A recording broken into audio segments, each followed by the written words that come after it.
Hello, this is Ezekiel, and welcome to my presentation on art styles for games.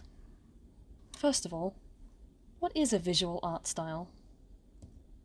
An art style for a game is the graphical choices of any particular game. These choices can be something like the color scheme, or the character design, or the environmental backgrounds. Some games have more recognizable and unique art styles than others.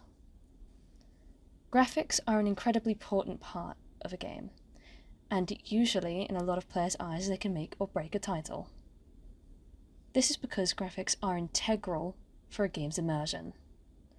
For example, if the game was supposed to be a realistic genre, it wouldn't make sense for the characters to be animated in a cartoony style. Modern technology not only gives us more options with photorealism, but now it also allows us to emulate more retro styles without having to use the same worn-out techniques. This means that, for example, instead of hand-drawing frame by frame 2D graphics on pieces of paper and sticking them together, we can now recreate that style digitally with programs and AI. One of the art styles that I've decided to look at is cel shading. Cel shading is simplified toon shading that is used to make 3D objects look 2D. More often than not, it is a stylistic choice to make the characters fit with the world. These games are 3D games with 3D backgrounds and 3D models. The art style for cel shading is incredibly bold, and are usually quite similar from game to game and studio to studio, with hard, bold lines on the outside, sort of reminiscent of comic books. It is also considered to be timeless. Unlike its close competitor, photorealism, cel shading often stands the test of time. This is because photorealism often outshines itself, leaving what was previously considered to be top-of-the-line photorealism now is really outdated. Cel shading is often popular with semi-large game studios such as Telltale Games, and very rarely features itself in AAA studios or indie games. Despite its relative popularity, cel shading as an artistic style for games has only existed for around 30-odd years. It originated in Japanese films in the late 90s and then became more popular with Western culture throughout the early 2000s. To create cel shading on 3D models, you need to alter how light falls on a 3D model when rendering it. This can either be done by hand, or again thanks to new techniques and technology, quite a lot of rendering software will now have a built-in toon shader that can semi-accurately cel shade for you. Cel shading is often used for dynamic lighting and sort of dramatic shots, usually as well cutscenes. If the actual game doesn't have cel shading itself, the cutscenes usually will, as cel shading can be a little bit time-consuming if you want to keep with the style of the game. Animation-wise, characters will often have to amplify their movements to a certain degree while still keeping within the confines of realism, since cel shading tends to be semi-realistic rather than fully realistic or fully cartoonish. There is a very important reason as to why many indie game companies use cel shading over a style such as photorealism, and that is because it is a very cost-effective style. The programs that are used to create cel shading usually have to be less developed, the rendering process takes a lot shorter than photorealism, and now there are many AI programs that can help with functions, such as cel shading. However, due to the fact that cel shading is as stylized as it is, corners that are usually cut with photorealism in these AI programs can't be cut.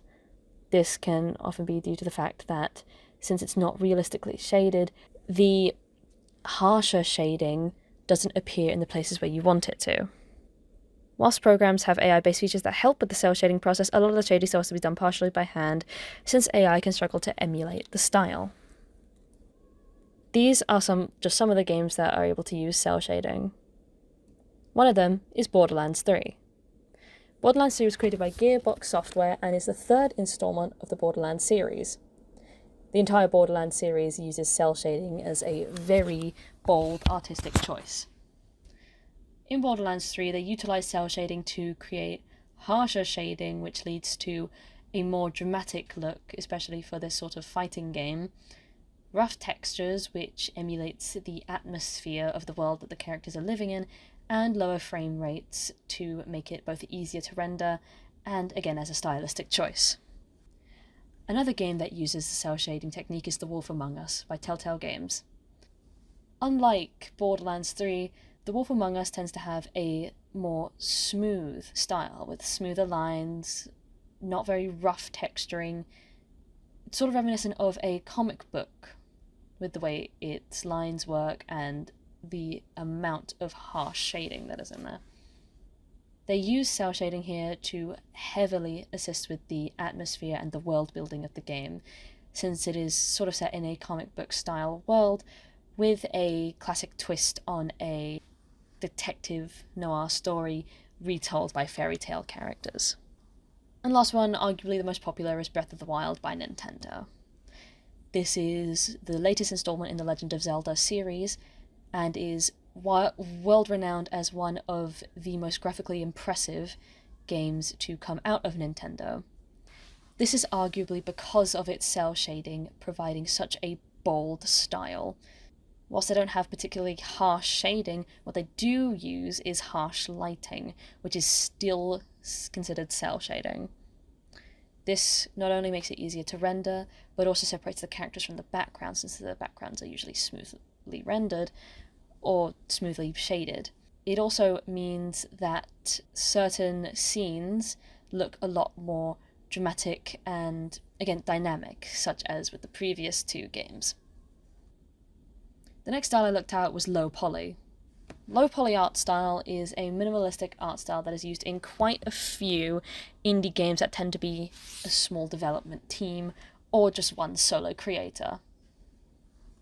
It stands for low polygons, which means that the art style itself uses a minimum amount of polygons to create models and assets for the game.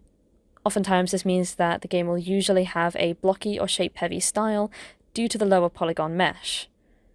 This also tends to create strange, limited animations due to the difficulties with rigging such low polygon models without breaking the entire model. Low polygon is a style that originated for older games like Tomb Raider and Quake, since the older generations didn't have computer programs that could render such a high amount of polygons, nor did they have the mechanics to create such games. The low polygon style was arguably the most important style for games, since the majority of early 3D games were made in this style. This style was the beginning of what would later become styles like photorealism, meaning that it's one of the founding fathers of every single style that exists today for 3D rendering in particular. For low poly, the animations can be limited due to the previously mentioned rigging difficulty. This means that games that use low poly art style often don't implement complex mechanics that require complicated animations. Simple movements tend to be better. Assumedly, this can also be the reason why the majority of low poly 3D games are platformers, and especially were when the style first originated, since the mechanics for those platformers are generally the same, and they're quite easily to program. It could also potentially be the reason why many first-time indie game development teams rely on the low poly art style as to not overcomplicate their game. Low poly art is incredibly undemanding, especially for 3D modeling. In fact, many tutorials for 3D art programs such as Blender use a low poly art style to teach beginners the way to use certain features. Due to this, the low poly art style is extremely accessible for all types of game creators, experienced or not. Here are some games that use a low poly art style. The first is Inside by Playdead. This is a modern game, one that utilizes the low poly art style to create a more eerie, creepy, emotional response out of the player. You can see this in their stylistic choice to have no facial features on the characters, and also allows them to create large structures that they can much more easily render due to the low detail models running around in them. Surprisingly enough, this game actually has quite smooth animation, and this is because that instead of sticking to the particularly low amount of polygons as a rule, they instead utilize it to create a style, which means that they don't have to only stick to these low polygon rigs to create their animations. The next game is Super Mario 64 by Nintendo. This game is much older and is one of Nintendo's first ever 3D platformers, and is the first of the Mario series to be a 3D platformer. You can see this in the graphical choices of the game, considering that a lot of the textures are repeated or just cut off entirely. You can also see this due to the fact that the character exists within a skybox instead of having a sky that renders whilst you move. The game has quite stiff animation because this was quite early in the 3D platformer era, meaning that they didn't have a lot to go off of, and this character, the character of Mario and all the enemies, were actually made with incredibly low polygons, just so that they could run on all types of TVs and all types of systems. The next game is Super Hot by the Super Hot team. This is an indie game that was created by a much smaller development team that also includes the faceless NPCs that we saw in Inside. However, this game has a much higher focus on intelligent AI and less focus on the graphics. Whilst the graphics are very much a stylistic choice, the hard-hitting mechanics of the game, the fast-paced aspect of fighting these intelligent AI that can grab weapons and attack you, seems to be the reason why these models aren't overly complicated, since it would muddy up the mechanics too much and could potentially create lag for players who aren't playing on virtual headset, which is what this game was originally created for. It also means that they can do other funner mechanics, such as models shattering apart when you hit them, because it is a lot easier to animate a low polygon model breaking apart than it is to animate a high polygon model breaking apart. The next style I looked at was rotoscoping.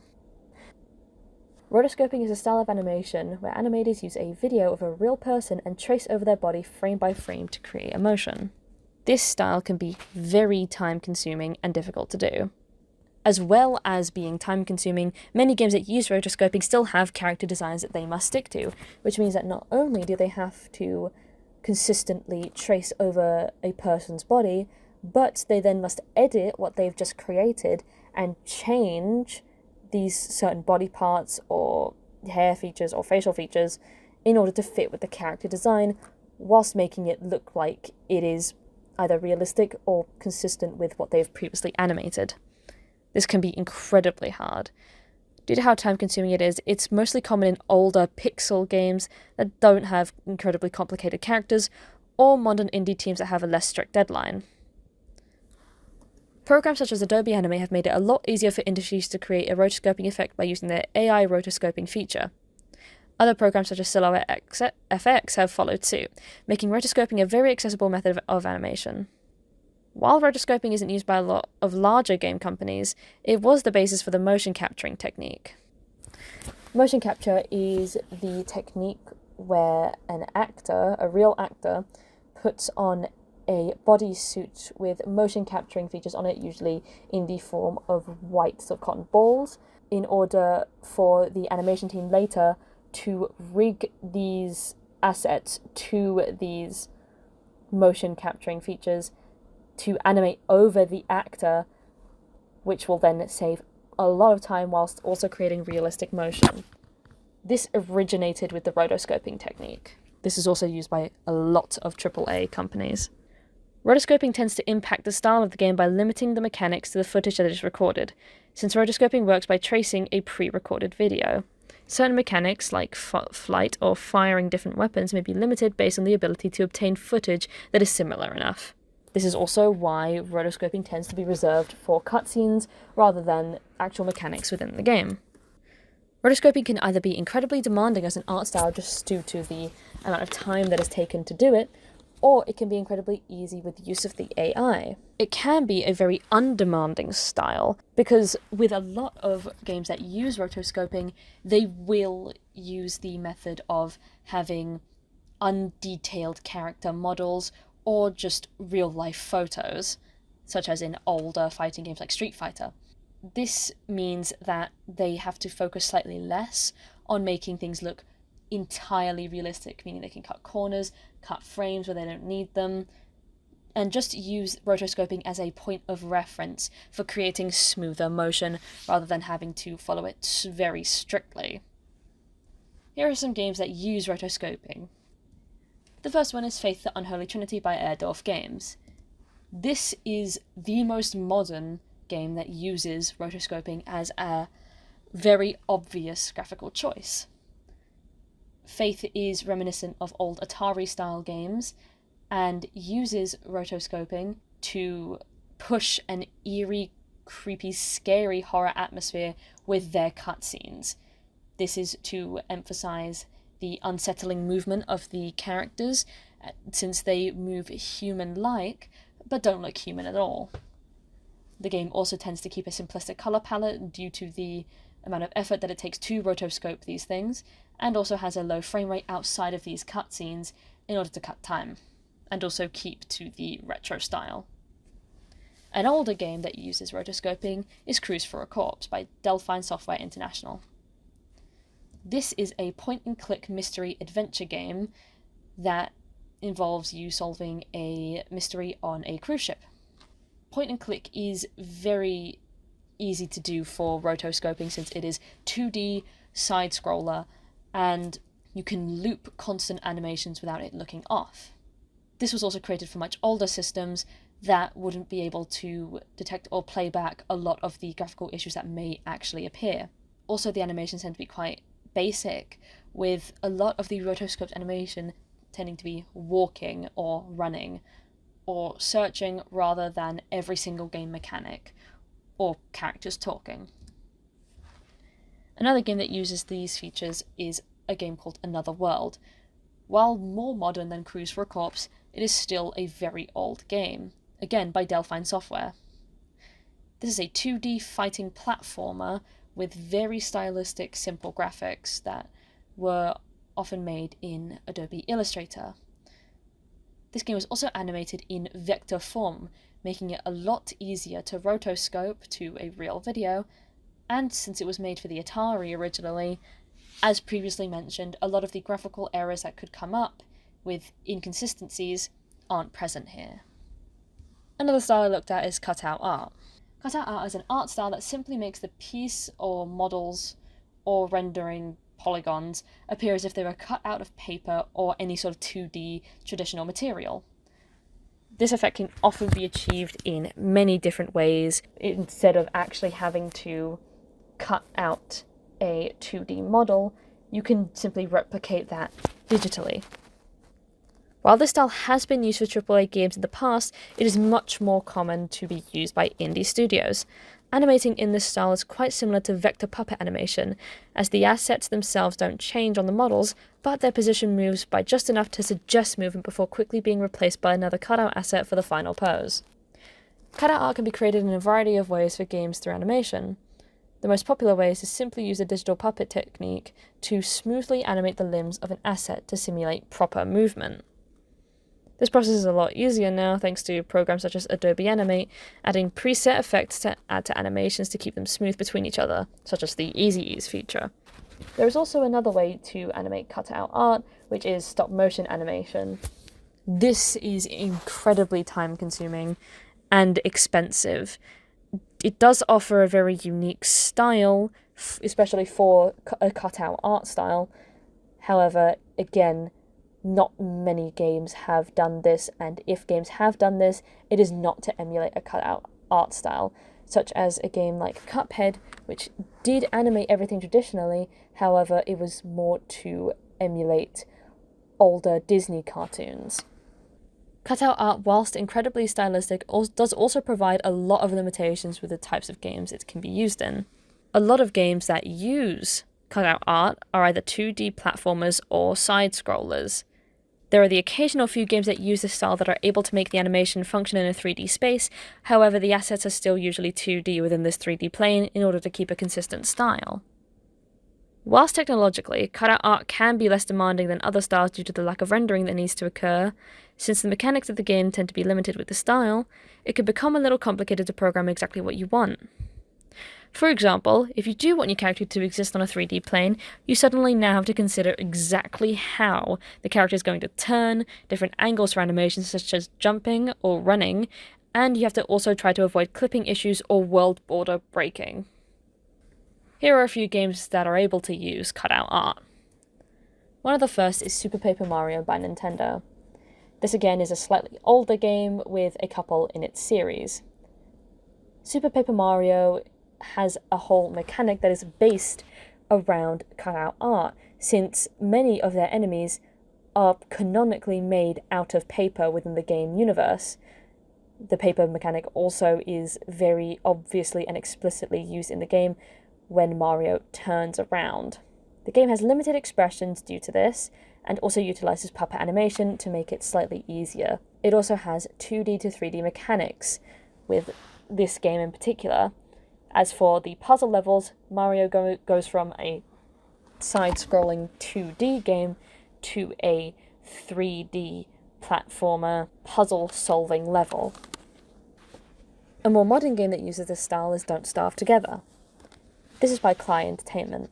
Don't Starve Together has a sketchy art style and exists within a 2D environment. Due to the game using cut-out art, it is able to make a lot more detail on the character models and give it a more sketchy art style. This makes the game entirely recognizable from other games that are either similar or use similar mechanics. It also pushes the game's creepy atmosphere, as is seen by some of the monsters and characters. Another game that uses cutout art is Castle Crashers. This is by The Behemoth. Castle Crashers is a hack-and-slash side-scrolling 2D game. Due to its genre, Castle Crashers is a very energetic game with energetic mechanics. These energetic mechanics can often be exaggerated and utilized with a cutout art style. Due to the fact that it is also a cutout art style, there is also minimal shading. This can also be seen in the previous two games as well as this one, but is particularly prevalent here since the other games tend to use some sort of gradients to simulate shading. The final style I looked at is monochromatic art. Monochromatic art means art that is made with a single color gradient or theme. Often this theme is black and white, however, it can also be other color gradients. This means that the lightest version, or the white of the usual black and white monochromatic art style, will instead be replaced by the lightest tone of the color that you want. And then the black will be replaced by the darkest tone of that same color. This style is relatively modern, and it is much cleaner than the others previously mentioned. This is because the games that have monochromatic art are usually 2D puppet-style games or pixelated games with very smooth lines. Similarly to cutout art, monochromatic art follows a similar puppet technique with its animation due to the lack of detail on the models. Either this or, again, it uses a pixel animation style. This is with frame-by-frame animation instead. The way these games are stylized have arguably helped more game companies try out cleaner, less detailed styles that provide a more emotionally provoking atmosphere instead of simply trying to make the most realistic graphics possible. Monochromatic art is quite similar to cutout art, again, as this is a style that provides major limitations to a game's style and mechanics. Monochromatic art relies on a lack of detail, meaning that creating an incredibly realistic experience or graphically complicated world is going to be impossible with this style. Monochromatic art is also nearly impossible to create on a 3D plane. This is because since the art relies on a lack of detail and colour, it is incredibly challenging to achieve a gradient of shading that is good enough to function in a 3D space. This is why, again, the majority of games that are in this art style are 2D platformers, side-scrollers, or pixel games. This is arguably the easiest style to create games within this presentation, though. Not only does it rely on techniques previously learned and built upon by cutout art, but it's far less detailed. Because of this, a majority of low-quality computers would still be able to run the sort of programs that are needed to make this type of game, since it's incredibly easy for said computers to render it. The lack of detail also makes it easier to cut corners with certain things, such as forgetting about clipping issues with 2D models, especially when using puppet animation. All this means that it is an incredibly accessible style for first-time game makers. Here are some games that use monochromatic art. The first is Limbo, again by Playdead. This game uses a black and white colour scheme with a few grey gradients in the backgrounds to emulate some sort of shading and perspective. This game has a much higher focus on visual puzzles, meaning that fun, hidden puzzles can be created using the monochromatic art, since everything on the closer perspective, which is closest to the player, is entirely shaded in black. It also utilizes puppet animation and tends to cut corners with certain limbs moving due to this. Another game that uses monochromatic art is Badlands by Frogmind. This game has very simple mechanics that are quite similar to Flappy Bird, which is just that it is a side-scroller that you have to dodge obstacles on by simply pressing one button. You go up and you go down and you dodge obstacles and you pick up certain items that can give you boosts for a short amount of time. Due to this incredibly simple mechanic, this one singular mechanic, they were able to put a lot more detail into the backgrounds. They use cutout art here to separate the characters and the obstacles from the backgrounds, since if they made everything detailed and realistic, it would be hard to tell which was which. It also adds to the eerie atmosphere of the game. The next game is The End Is Nigh, a game by Edmund Macmillan and a small development team. Edmund Macmillan is a very well-known indie developer who has created many games in the past, such as Super Meat Boy. His game, The End Is Nigh, is a much more modern game that he has made, which is a sort of parkour 2D side-scroller. The atmosphere is supposed to be depressing and unhappy, since it pushes the story and also the humour of the game, which is very prevalent in the dialogue. It is also much more focused on action rather than the detailed character models, of which seems to be consistent with Edmund Macmillan's art style in general. I also ended up looking at 3 game developers who I believe have changed the industry. The first is Shigeru Miyamoto. Miyamoto is a 70-year-old game director at Nintendo who has pioneered some of the most influential games in history. He has made cover art for quite a lot of old-school Nintendo games, and even created one of Nintendo's many masterpieces, Donkey Kong. He has also either created or heavily assisted in the production of Mario, The Legend of Zelda, Luigi's Mansion, Duck Hunt, and Wii Sports. If it weren't for Shigeru Miyamoto, Nintendo would not be the powerhouse industry it is today. He hosts and runs a lot of the Nintendo Game Jams, which give a showcase to upcoming games for the Nintendo company. The next developer is Ralph McQuarrie. Ralph McQuarrie is an 82-year-old illustrator who worked for the Boeing company to assist in the design and concepts for many sci-fi fantasy films.